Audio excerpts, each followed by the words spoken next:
Chẳng sơ sơ nào nhé, ngày đi nhung mà mình đón tới đấy. Ngàyนี้យើង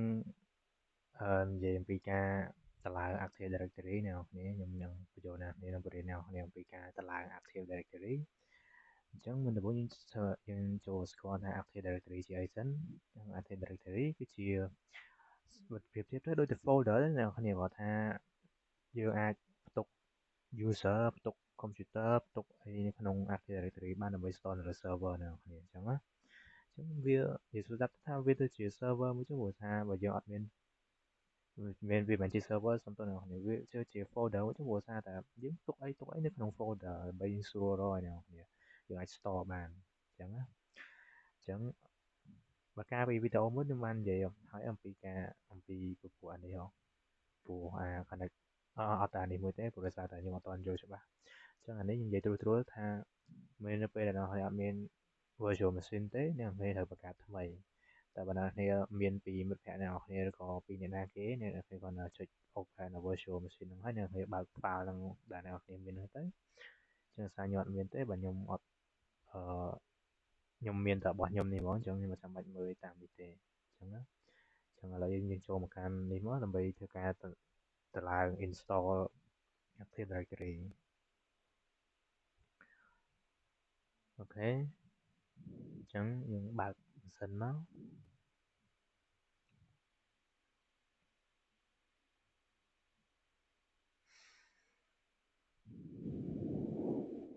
ចាំតិចអូខេអញ្ចឹងនៅពេលដែល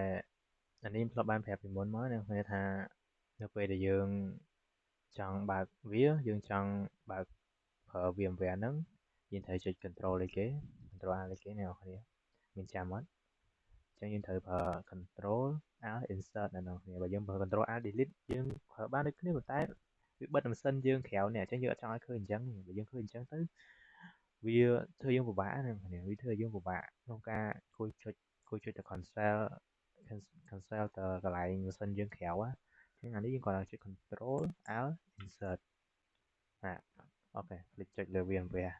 អញ្ចឹង control alt insert អូខេវាបើកហើយអញ្ចឹងនៅមានចាំ password ដែលយើងបានដាក់អត់អញ្ចឹង password គឺ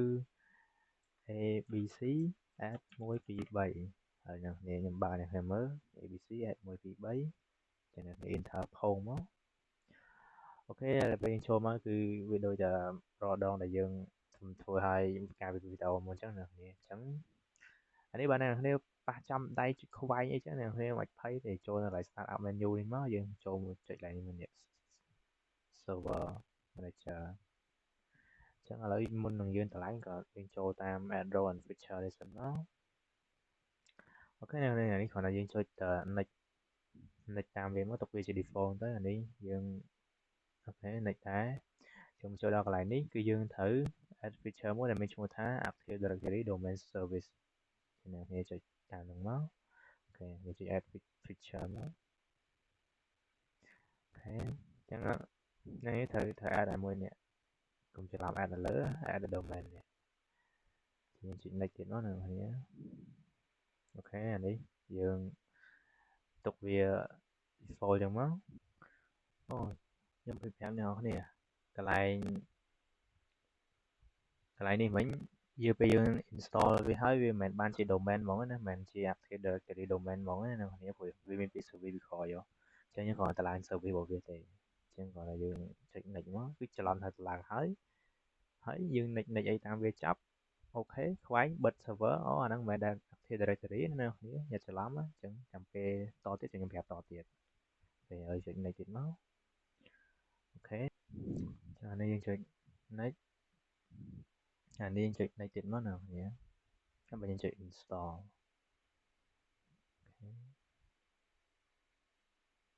កន្លែងនេះ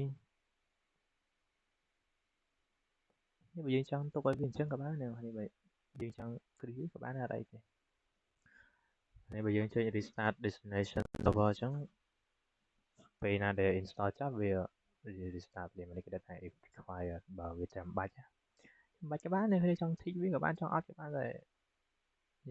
មិនយកមកវាសាមញ្ញចឹងនេះស្មុគស្មាញចឹង install វាតាមធម្មតាយើងនេះមកអូខេចុច install មកហើយយើងអង្គុយចាំវាទេអ្នកគ្នា Khi cho nên là bây giờ này install ហើយអ្នក close វាមក close ហើយអ្នកគ្នាចូលមកកាន់ line នេះអ្នកឃើញ notification នេះពេលយើង close មិញហ្នឹងយើង add role add a install feature install នឹងឲ្យ feature ឲ្យ service វាឲ្យចាប់ឃើញមានសញ្ញាទានមួយនៅកន្លែង notification នេះអញ្ចឹងនៅរូបទង់ជាតិនេះអ្នកចុចលើហ្នឹងមកហើយអ្នកគ្នាចុច promote this server to a domain controller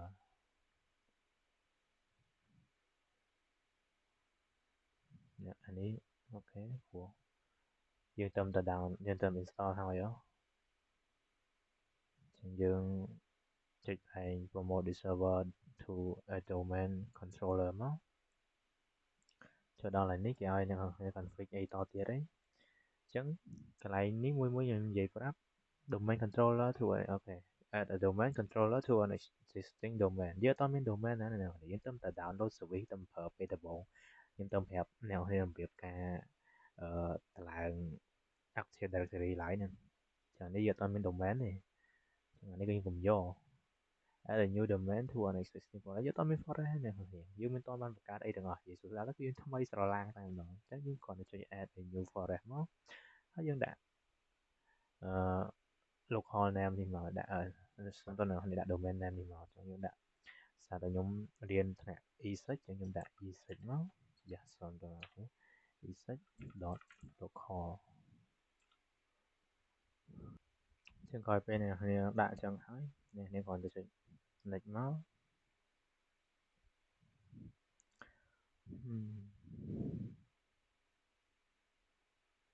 ចាំតិចអ្នកគ្នាអូខេអញ្ចឹងមកកន្លែងនេះខ្ញុំសូមប្រាប់តិចបើអ្នកគ្នា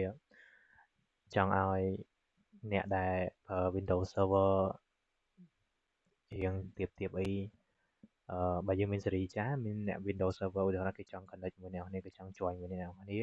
ចង់ join domain join forest join tree មួយអ្នកគ្នាអ្នកគ្នាក៏សេរីវាឲ្យទៅតាមអីដែលគេមានហ្នឹងទៅឧទាហរណ៍ថាអញ្ចឹងឥឡូវអ្នកគ្នាមាន Windows អ្នកគ្នា default វាអ្នកគ្នាគឺ Windows Server 2016អញ្ចឹងគឺអ្នកដែល Chrome ហ្នឹងអ្នកដែលប្រើ Windows Server Chrome 2016គឺអាច join មួយអ្នកគ្នាបានទេមានតែ2016ឡើងទៅលើមិនអាច join មួយអ្នកគ្នាបានអញ្ចឹងម្នាក់គ្នាមានទៀបជាងហ្នឹងអ្នកគ្នាសេរីដូចឧទាហរណ៍ថា2008នេះចឹងយើងចង់ឲ្យអ្នក2008 join បានយើងក៏ set ដាក់2008គេអាច join យើងបានពី2008ឡើងទៅលើអ្នកគ្នាអញ្ចឹងបើ2007ចុះទៅក្រោមអត់អាច join មួយអ្នកគ្នាបានទេនេះខ្ញុំឧទាហរណ៍អ្នកគ្នាខ្ញុំភ្លេចបើថាមាន2007ក៏អត់ទេតែអត់ទេដឹងតែអត់មានទេអ្នកគ្នាអញ្ចឹងនេះខ្ញុំ set ដាក់2016មកជា default វាទេខ្ញុំក៏ប្រាប់អ្នកនរគ្នាបាក់ហើយអូខេអញ្ចឹងអានេះអ្នកគ្នាអាចដាក់password administrator របស់យើងបានព្រោះបើយើងអានេះគ្រាន់តែជា restore mode អ្នកគ្នាបើថាយើងភ្លេចយើងអីចឹងទៅយើងអាច restore មកវិញដោយប្រើ password ប៉ុន្តែយើងដាក់ចេះយើងដាក់password របស់ administrator password administration របស់យើងហ៎ដែលយើងបង្កើតមុនហ្នឹងហ៎បង្កើតតាំងវីដេអូមកអ្នកគ្នាដូច abc add 1 2 3ចឹងនេះយើងថែបឲ្យដូចតែស៊ីដាក់លើមក abc add 1 2 3ហើយចុច next មកនេះចង់ create DNS អូគេអត់ឲ្យអ្នកគ្នា create បានទេគេអត់រកឃើញ authoritative parent ឡើយទេខ្ញុំចុច next ទៀតមកហើយចឹងnet BIOS domain name នេះយើងគ្រាន់តែដាក់ដូចតែយើងបង្កើតនេះអ្នកគ្នាដូចជាយើងបង្កើតកន្លែង domain name ហ៎អានេះគាត់ name របស់ net BIOS តែអ្នកគ្នាចាំតិចខ្ញុំនឹង load ឡើងអូខេអានេះវាមានស្រាប់ឲ្យយើងយកមកមិញយើងដាក់ e-search.local ទៅឯហ្នឹងឥឡូវអានេះចេញមកសេរីដាក់ e-search ឲ្យយើងស្រាប់ចេញខ្ញុំមិនឆេងអីទេចេញចុច next ទៀតមក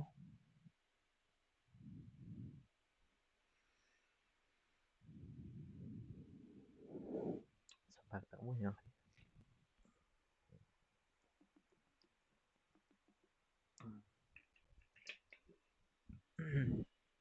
អូខេអ្នកកន្លែងនេះបើយើងអត់ចង់ដាក់នៅក្នុង drive C ទេយើងអាចដាក់ក្នុង drive D ឬក៏ drive ណាមួយដែលអ្នកចង់ដាក់ heavy drive C ក៏បានដែរគឺក៏យើងព្រោះយើងអត់ចង់ឲ្យពេញ drive C របស់យើងត្រូវអត់ ប៉ុន្តែបើយើងខ្ជិលថាបាញ់បាច់ចែកតារាញញែកកុំឲ្យថាយើងបាក់អអ្នកឲ្យគាត់ចាំ path របស់វាអ្នកចាំ location ដែលយើងទុកក្នុង drive C Windows NTDS អានេះក៏វាបង្កើត file បង្កើត folder NTDS មួយអ្នកនរគ្នានេះ database folder log file folder SYS volume អូខេអញ្ចឹងใน system volume អ្នកនរគ្នាអញ្ចឹងពួកនេះយើងអាចសេរីបានអ្នកនរគ្នាយើងអាចសេរីបាននៅក្នុងនៅក្នុង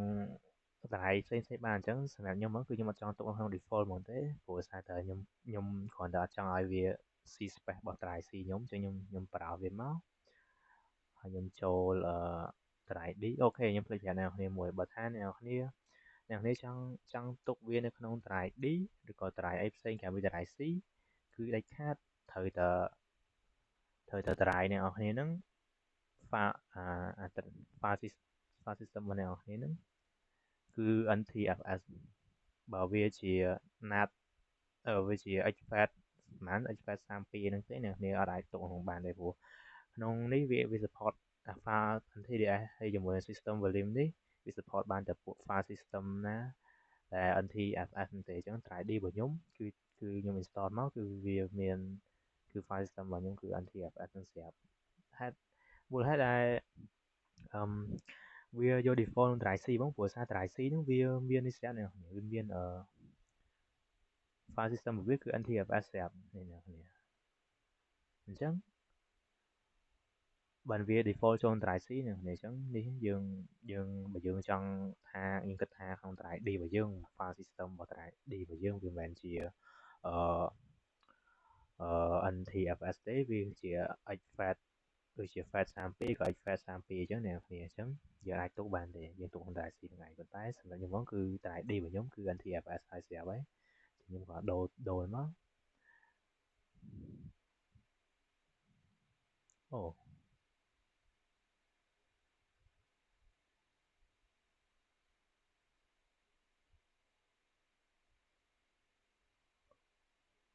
អូ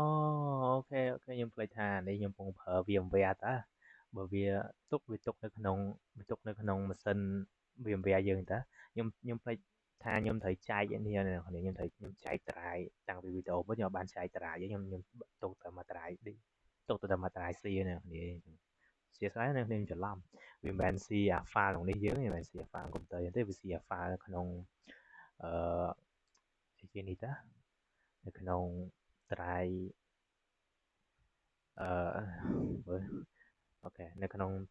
កុំព្យូទ័រ VMware នេះទេម៉ាស៊ីន VMware នេះទេអ្នកនរជួយលេចមកអូខេយើងលេចទៀតមកចាំវាទេអ្នកនរជាស្រ័យអ្នកនរខ្ញុំច្រឡំតិចភ្លេចខ្លួន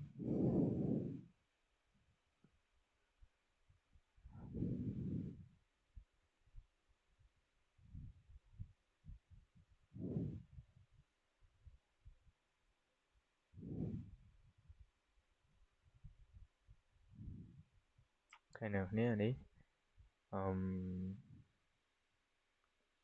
វាគាត់ install វាមក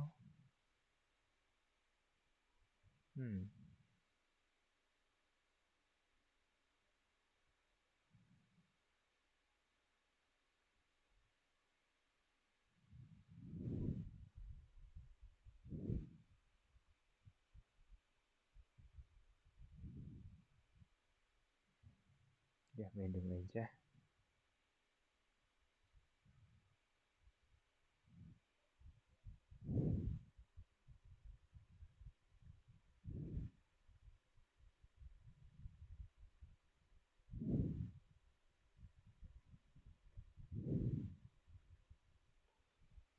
អូខេពេលយើង install ហើយជោគជ័យអញ្ចឹងវាឲ្យយើងនេះរក្សា service ហ្នឹង service Active Directory domain ហ្នឹងគឺ install បានជោគជ័យអូខេអញ្ចឹងវា force to restart ហ្នឹងវាត្រូវការ restart ដើម្បីឲ្យវាមាន service នឹងកើតឡើងអានេះខ្ញុំអត់បានចុចអីមិនគាត់អង្គុយអានវាតា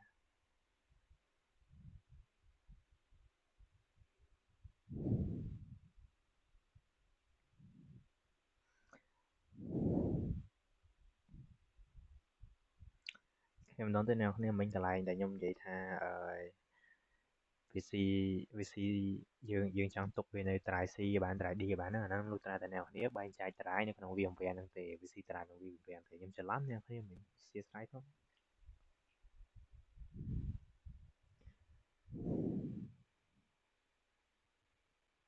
អ្នកនរចាំតិចព្រោះវាកំពុងតែ restart មិញ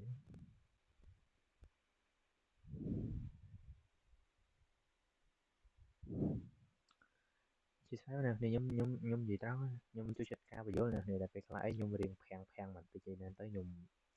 ចាប់ផ្ដើមរៀងអង្គុយគាំងបន្តិចតែ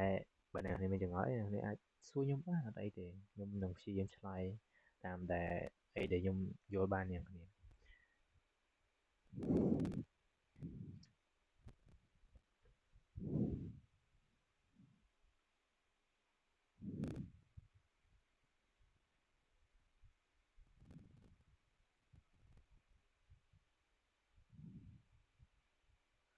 វា slow ទេអ្នកនរគ្នាអើយព្រោះយើងប្រើ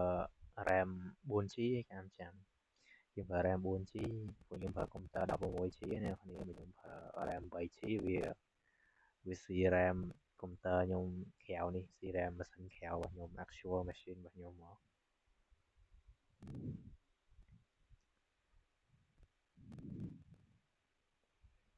ឃើញអ្នកនរគ្នាក្រោយពីការចាំរឿងសន្ទុះធំមិញហើយអញ្ចឹងឥឡូវយើងចូលមកដល់នេះបន្តទៀតអូខេអញ្ចឹងអ្នកនរគ្នាចុច Control Alt Insert មកអូផ្លេចទៀតអ្នកនរគ្នា Control Alt Insert អូខេនេះចេញមកវាប្រាប់យើងនេះថាយើងប្រើ user គេ user គេអញ្ចឹងណាអូខេយើងគ្រាន់តែដាក់ password យើងធម្មតាមកណាគ្នាវា slow ទេអ្នកគ្នាព្រោះយើងប្រើ RAM 4G ហើយដាក់ user ដាក់ password មក abc add 1 2 3អូខេហើយយើង enter វាមក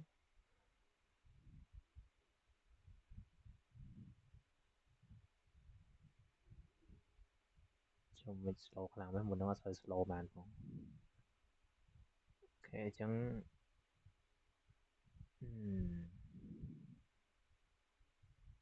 ខ្ញុំមើលសិនថាវា slow ខ្លាំងដែរវា RAM 4G វាគួរ slow ណាស់ហ្នឹងទេណាព្រោះមុនហ្នឹងដែលយើងធ្វើអីទៅមុនហ្នឹងវាអត់ដល់ណាស់ហ្នឹងផងហ្នឹងគ្នាអូខេ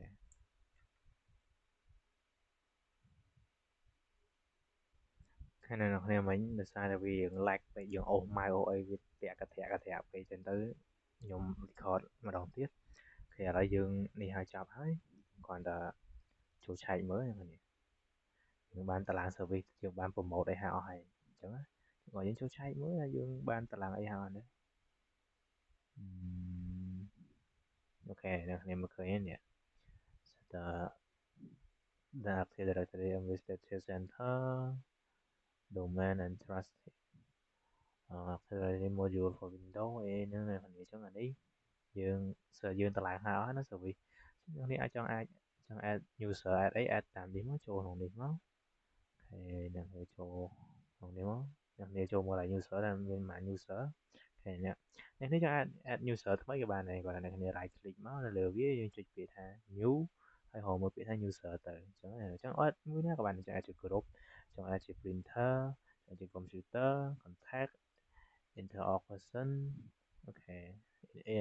internet of person organization ណាអ្នកគ្នាអាច add អីតាមនោះបានចឹងវីដេអូមានប៉ុណ្្នឹងទេអ្នកគ្នាអរគុណច្រើនសម្រាប់ការទស្សនាបើអ្នកមានចម្ងល់អីអ្នកគ្នាអាចសួរខ្ញុំបានណាអ្នកគ្នាអរគុណច្រើនជំរាបលា